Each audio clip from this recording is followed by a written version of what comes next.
Good evening. Welcome to Inside the Arena Cast Conversations, your video log for Riverside Community Players with your host, me, Philip Gabriel. And tonight, I am joined by Lynn Innes, the president of Vice here at Riverside Community Players, right? That would be vice president. Oh, I'm sorry, vice president, not the president of Vice. Anyway, we're happy to have you tonight, Lynn. And before we get started talking about the Glass Menagerie tonight, which I'm super excited, and just after the break, we're going to meet director Michael Shane Eastman and a couple of his cast members.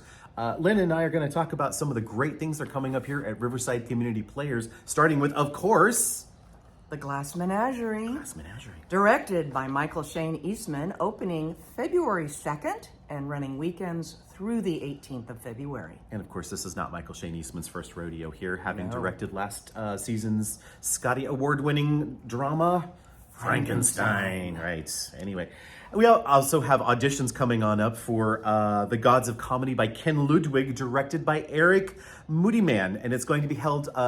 Take a note of this year, we're starting auditions on Sundays this year, and I'm sure that's on your calendar, but it's going to start Sunday, February 4th, and Monday, February 5th, starting at 7 p.m. Auditions will consist of cold readings, and you'll have a lot of information on our Facebook page, on our Instagram page, and on our website.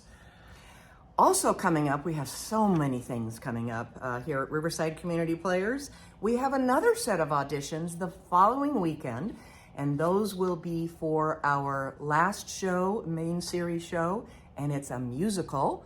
And it is the 25th Annual Putnam County Spelling Bee. And those auditions will be held on Sunday, February 11th, and Monday, February 12th. It's directed by Mia Micardo, by the way.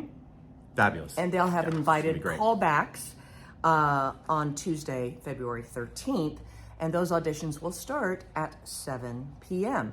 Now, all of this information about the musical, which is a little bit more involved than perhaps a straight play audition might be, are found on our Facebook and Instagram pages. But we're going to say it again here. So go ahead and bullet. Yep, we'll bullet it through. And actually, anytime you ever want to get hold of us, you can always contact us through our Facebook page or Instagram page, and we more or less will get back with you shortly, unless it's a weekend. We're not always good about that on the weekends. Or we're in a play. You know, that happens sometimes too. Anyway, also coming up, some exciting news. Actually, Sherlock and Watson are back in the form of Patricia Scarborough and Rory Dyer are going to be performing Sherlock and Watson at the Friends of the Library. And that is on Sunday, January 28th from 2 to 4 p.m. Sign up for tickets at friendsofthelibrary.com or at the Friends of the Library bookstore, which is in the base of the new library. That's actually Friends of Riverside Library. Yeah, .com. I should probably get my glasses checked, Anyway, that's exciting. And of course, more shows coming up after this one, which is The Magician's Nephew, which is our second family show this season. Those of you familiar with C.S. Lewis's work, this is one of his shows, but it's adapted by Aaron Harris and it's directed by Adam Brodner. That show will perform for one weekend, March 8th, 9th, and 10th. And I'm super excited. I'm going to skip ahead. Actually, Lynn has given us this really amazing bullet point thing here because Lynn is super organized that way, and that's why we love her. But actually, this year our Summer Youth Conservancy is coming back over the summer. It's a youth intensive. From our last year's production was Once Upon an Island Junior. Yes. Yeah, and so we'll be doing that again this year, and we'll be announcing... Different show, though. Different show. We're going to be announcing what show that is, and as soon, and so you can pencil that in, and auditions for that show are May 25th. And I left the best for last, because I want to talk about what's coming up, what's really, really coming up this next season. Philip, did you know that this season is our 99th continuous season? I knew that. Yeah. It's amazing. Pretty amazing when you think about it. I know. Like wars, pandemics. So if this is our 99th, then wait a minute. It's our 100th. Next season is our 100th 100 season. years, which is really, really great. Which I think that now we should start calling ourselves not just Riverside Community Players. I think we should be like historic Riverside Community absolutely Players. agree. Seriously, Yes. I'm going to start that right now. So now, forever after, you have to call us historic Riverside Community There Players. we go. We're really excited about our 100th season. You have actually participated a lot in the selection of that. So if you attended our first two shows, it was our first two shows. We did our ballots with Sherlock's. 2 plus the Christmas Carol. 2 plus I the think Christmas we Carol. did both. Okay, so 3 shows. Christmas Carol, Night of Living Dead, and then Sherlock, you got to vote. Well, we're going to have the results of those votes. As soon as we have secured all of the rights, we will be announcing our season live on Facebook. You didn't know we were going to do live, did you? Sure. We're going to do live. We're Let's going to do do live it. on Instagram and on Facebook, our 100th season. We're really excited, so we hope that you tune in and Stay tuned. share the excitement with us. Well, that's kind of all. So I mean, Yep. if you're going to have to rewind the video and watch it to get all this information again. Or just check the Facebook and Instagram accounts for Riverside Community Players. Multiple posts about the upcoming auditions. All the details are there. So check it out, along with character descriptions, which a lot of you if you actors wonder might who's want. really responsible for all of that you see online, that's Lynn Ennis here. So huge thank you to you. That's a lot of work to get all of this information disseminated. Some people are so across- sick of me. No, but it's really great, and thank you for what you do in getting that out there, and thank you for joining me for this little quick chat and getting I'm usually getting behind this, the camera, so yeah, this is usually fun. Lynn is behind the camera, so thank you very much. So don't go away. Actually, we're going to post some information that you're going to want to see. But when I come back, I'm going to have Michael Shane Eastman and 2 of his cast members for the that show we're doing called. Have you heard of that one? Yeah, The Glass a little bit. Menagerie. Yeah. All right. One of my favorite Tennessee Williams. Okay, so don't go away.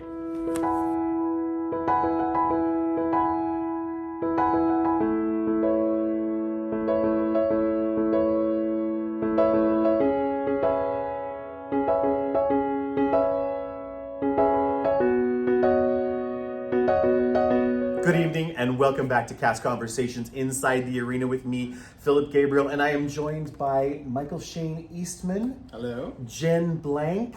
Hey, Severio Guccioni. Hello. I got it right. You did. Okay, I've been practicing it off camera on that. Mike is directing The Glass Menagerie by Tennessee Williams. Well, first of all, Mike, I want to say congratulations on your Scotty Award-winning directorial effort of Frankenstein last year. Thank you. That was an amazing show. You won a Scotty for it. Much deserved. Well, I'm happy to be back, and I'm happy that I'm joined by Josh Summers, who was my technical director, and he also won for Frankenstein. Oh, and he's okay. back to work on the set for Glass Menagerie. So it's like the dream team is back. It right? is. All right. Well, good deal. So the Glass Menagerie doesn't have a monster in it. There's no blood. There's no gore. It's a little bit of a departure for Michael Shane Eastman here. What are we thinking? Yeah. I mean, I've done comedies, I've done horror, I've done a Yeah. lot of different things. This is my first time doing a drama probably in this space, a hard-hitting, full-on drama. Yeah. But one thing I've come to realize with working with this show and these incredible actors is how funny this show is. It's not a laugh-a-minute, gut-wrenching, belly-busting, Laugh Factory kind of thing, but Yeah. it's really charming, it's really funny. We find ourselves laughing throughout the entire rehearsal. Layers, aren't there? Yeah, and a it's lot just, of layers to it's this. so well written, and I think that we've done a great job as a cast of not latching onto the drama aspect and finding the love and the heart and the family dynamics to make this a really fun, enjoyable show. As a director, how do you approach something like The Glass Menagerie, which is, arguably one of the most famous, iconic pieces in American 20th century theater? Where do you start with that? I started with his original text, Okay. because the acting edition's been kind of cleaned up and wiped clean of some of his original ideas that never made it to the stage originally, of things like projections and title cards and images and things of that nature. Okay. When he wrote this, I think it premiered in 46. When he wrote this, it was very groundbreaking and weird and different for Broadway and American theater as a whole. And so I wanted to basically bring that aspect to 2024 of how can we take this show that was kind of weird and trying to do a simple story but in an imaginative memory play type way of plastic theater. How can we bring that to a 24 audience and make it seem avant-garde and interesting the way Tennessee originally planned it? So we've added some extra elements into the show while keeping his text intact.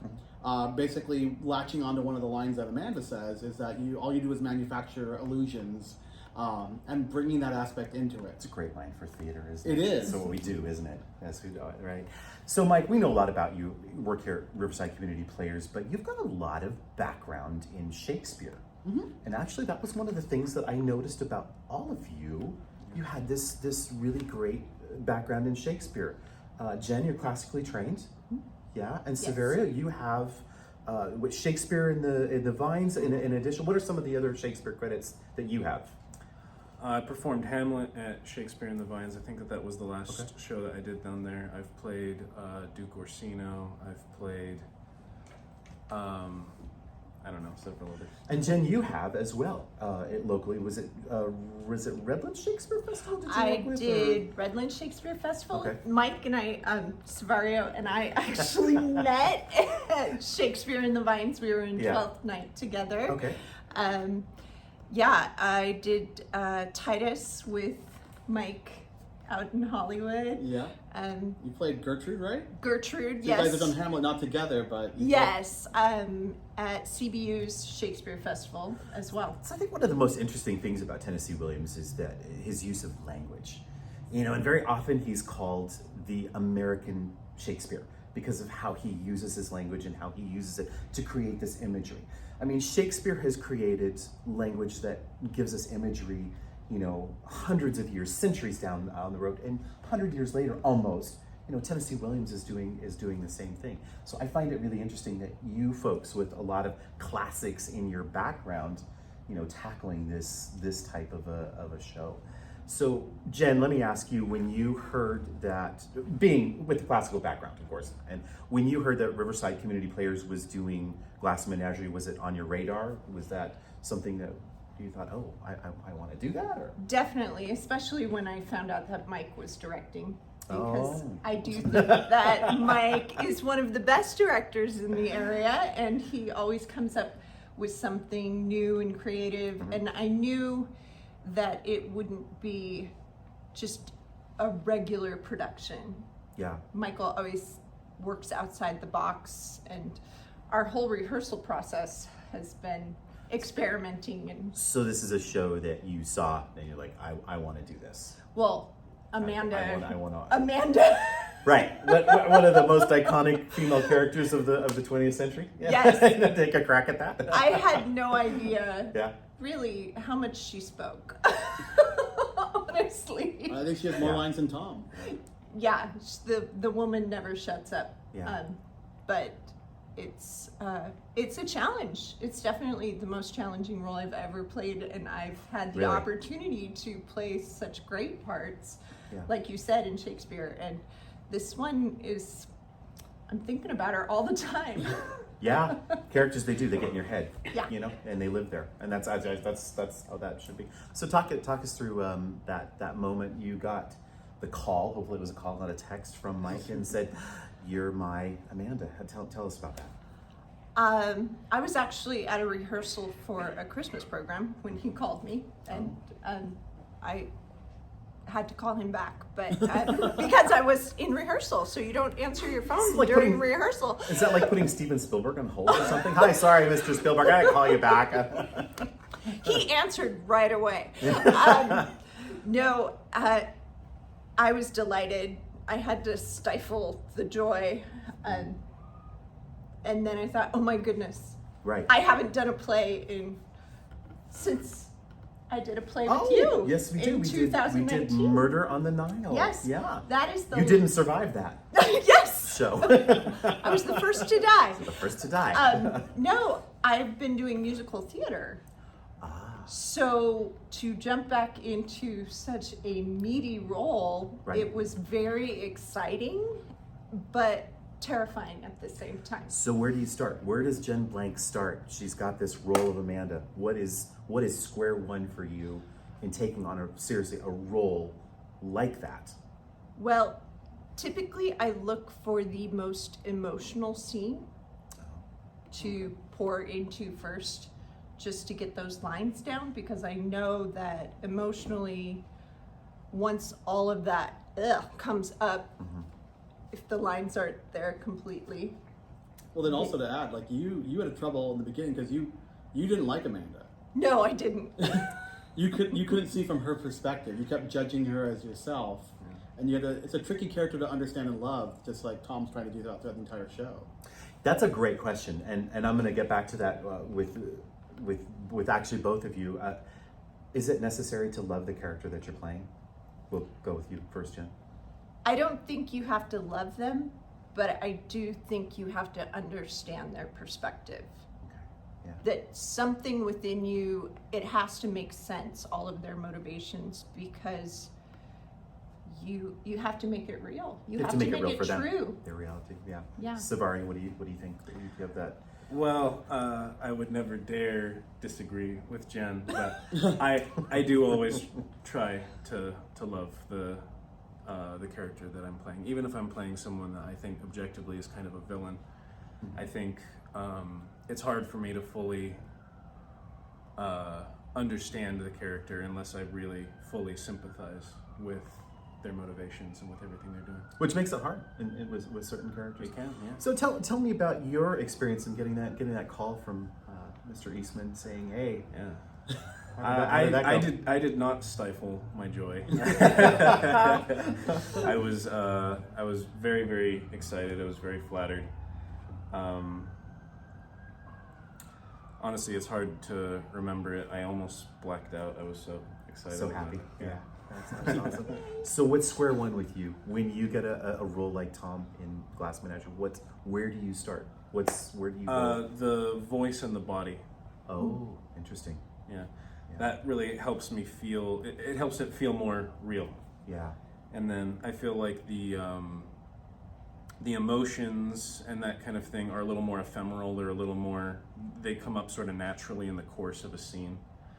But really inhabiting like the way that your character is moment to moment throughout their day is kind of helps lock things in place. Yeah, that's an interesting observation, because I think that you have to have the house, and then you can have the Exactly. Yeah, you can have the voice. Well, that's really interesting. So we've talked about Tennessee Williams and Shakespeare. Tennessee Williams actually is knowledge that he had, or claims to have read all of Shakespeare's work by the age of 10. So he obviously, it was a profound influence on him, as you know, in those words, and I think you can really see it in the language. So, Savaria, if you had to compare Tom to any character in Shakespeare, who would that be? To any character in Shakespeare, I mean, he's as angsty as Hamlet, so that's an easy one to reach for. Has mother issues, Yes. Yes. an absent father. Yeah, yeah. Different relationship to his father, but yeah, equally absent. Jen, what about you? Where's Yeah, you stole my answer. I was going to go with Gertrude, like the codependent relationship with her son and her children. Yeah. yeah, Codependency. yeah. It's her life, her children. So, Mike, as a director, you're the one that, in a lot of ways, there's a little bit of every character in you as a director, because you've got to kind of direct that through. So you're everybody. But if you had to compare this to maybe a Shakespeare play, a particular Shakespeare play, it doesn't even have to be in plot, but just in feeling, where would that go for you? I jump around, like I want to go Hamlet, because Hamlet's one of those shows it's known for being a drama, but when you go see a good production of Hamlet, you go, I didn't realize Hamlet was funny. I didn't know there was so much humor in the show, that Polonius and all these other characters have so much comedy in the show, even Hamlet himself and Gertrude. I'm constantly surprised by the level of humor in this show and the family dynamics, and so it's like that jumps out at me. I know, Jen, you were in Richard III back in the day, and like your character is jumping out at me like for like that Amanda, like the bossy energy. But what I like about this show and Shakespeare is that everyone who watches it is going to get a different perspective. Oh. So I know that some patrons will watch the show and go, you know what, the mom was right. Like, she was the main character. She was the one having to deal with this son who couldn't see the light for what it was. And then other ones, you know, the young dreamers will see Tom and go, you know, yeah, I can't imagine being in that oppressive household. Like, he loved his mother clearly, but he needed to get out of there. Because I think the show is asking, all of Shakespeare too is like very rhetorical. It's asking questions of society and mankind. And this show is asking a question of, you know, Tom's asking the audience literally throughout the show with his monologues, is my decision right? I see. So, the most difficult thing, I think, sometimes are certain nights of rehearsal. When you have that momentum going and you're going through rehearsal, but there's always maybe a roadblock. Has there ever been, what was the most difficult thing for you to overcome vis-a-vis these characters as you kind of work through this rehearsal process? That makes sense. I think for me, it was probably just the number of conflicting motivations that Tom has simultaneously. They're all sort of obvious, I think, from an initial reading of the plot or of the script, rather, in terms of how much he loves his family and how much he wants to be there for them and he wants to do right for them. But he also has these dreams and these ambitions, and he wants freedom. And but I think the difficult thing was sort of remembering all of those conflicting feelings and motivations simultaneously within each scene and sort of figuring out what's pulling at you more in any given moment. Interesting. Jen? I think for me, it went back to the amount of words Amanda says. And Yeah. I received a note from numerous times from both of our directors, you're rushing. Because I felt like I needed to get all these words out quickly. I've never received a note like that. And I work with young kids in theater, and I'm always saying, slow down. And Mike was like, no, this is interesting, please. Enjoy these monologues. Yeah, I think there's always a thing that we as actors, we're like, oh gosh, we do have to get through that. Yeah. Especially because she storytells so much in the Yeah. show. Yes, Yeah. my character, she's always got a story. Southern Belle story. But Come sit just- down and have a glass of tea. Yes, just for me personally to enjoy the moment and not try to rush through everything, and enjoy the language. Like you said, it's beautiful, Beautiful it's language. lovely, and just embrace that moment or moments. As Amanda's sharing stories from Blue Mountain. Mike, as a director, there's always that this light is darkest before the dawn or whatever. What was your most angstful moment on this show? It's honoring the vision that we set out to start with. Basically, when we sat down for our first read through and saying we want to do a version of Glass Menagerie that doesn't feel like just a recreation of some other version that anyone's seen. We wanted to find our own take on it. So we found some places I do magic. So Tom opens the show talking about having tricks in his pocket. So we open it with a magic trick, but making it feel like It's not a Mike Eastman show without a piece of magic in it, right? But then we cut another piece of magic that felt like, was kind of gilding the lily. And so okay. it's like finding the balance of like what is adding to the show, versus what's detracting from the show and what's overshadowing. Yeah. One of the things that I'm excited about is we have a trick that, being a memory in a dreamlike state, we're playing with the idea of not all the props are being fully fledged. And so like a coffee pot might be just the handle that they pour, but then the steam will still come out of the coffee cup through a magic trick. And it's like, we're not presenting it like, ooh, how do we do it? Yeah. It's just that dreamlike quality. It's a dream. Oh, that's very interesting. Well, now I can't wait to see it. I'm excited. I can't wait to. So, Savari, this is your first time at Riverside Community Players, correct? Yes, Well, welcome. correct. Welcome to the arena. It's your first time in the round, or? I've done black box shows, but I think this is my first properly in the round. Yeah, You're gonna love it. You're gonna get such an energy I already from do. the audience. I mean, just Yeah. having so many different angles to play to. And Jen, is this is not your first show here? This is my second. Okay. I did work on the film stuff that we did during the end of 2020 yes, as well. the COVID Riverside Community Players, the COVID years. Yes. yes. Yes, you worked on that too. I did. Yes. And, yes. COVID. What we do. Anyway, what we do. Yes, no, I was in The Magician's Nephew the first time Oh. Mike The previous directed time, it. yeah. Yes, the previous time. This is I- really your first main stage show, then. Yes! Oh, well, welcome, welcome, you. welcome. I can't believe Welcome. I can't believe that it's your first main stage show. Well, it's great to see you, by the way. Jen and I go way back. We actually, the three of us did Gourmet Detective for a number of years, and you guys go way back. And I don't know. I always feel like we haven't seen each other in a long time, and it's great to see you back here, inside the arena doing this great stuff, Mike. I'm excited to see this show. I'm excited to see what Mike Eastman does with something that doesn't have a monster or a vampire or I think it's going to be fun. It sounds like you've really taken William's vision and just made it magical as it were. So Riverside Community Players production of The Glass Menagerie opens February 2nd. and runs until The 18th. I'm putting them on the spot. You can find a lot of that information, actually all that information, plus able to get online tickets on our website, or I think there's also links on our Facebook pages to do all of that, and our Instagram. Anyway, thanks you guys so much for joining us tonight. I know you've got rehearsal tonight, and well, chop chop, man, hop to it. Let's get that. Let's get the show on the road. Until next time, we'll see you inside the arena at Riverside Community Players.